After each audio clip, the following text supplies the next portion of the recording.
বিশ্বনবী এক কালো মহিলাকে দেখে বললেন, কোন কালো নারী তো জান্নাতে যাবে না।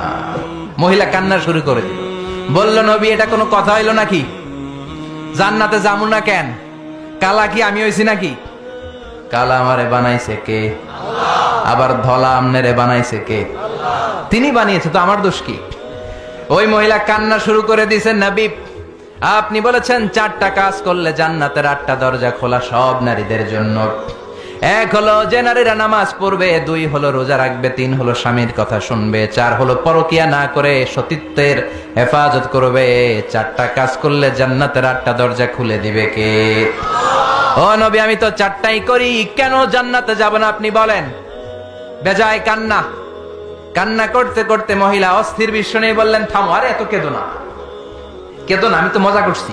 কি করছি? I am just kidding you. আমি মজা করেছি, আমি ফান করেছি, আমি তো রসিকতা করে বলেছি তুমি যখন জান্নাতে যাবা তখন এরকম কুচকুচে কালো থাকবা না, তোমাকে পূর্ণিমার চাঁদের মতো সুন্দরী বানায় দিবে কে? বিশ্ব সুন্দরী হয়ে হুরদেরকে ফেল করে তোমার রূপের ঝলকানিতে হুরেরাও ফেল। সুবহানাল্লাহ, এরকম সুন্দরী হয়ে যাবা। This is the sense of fun. বিষ্ণুনবী কিন্তু মাঝে মাঝে এরকম ফান করতেন। সুবহানাল্লাহ।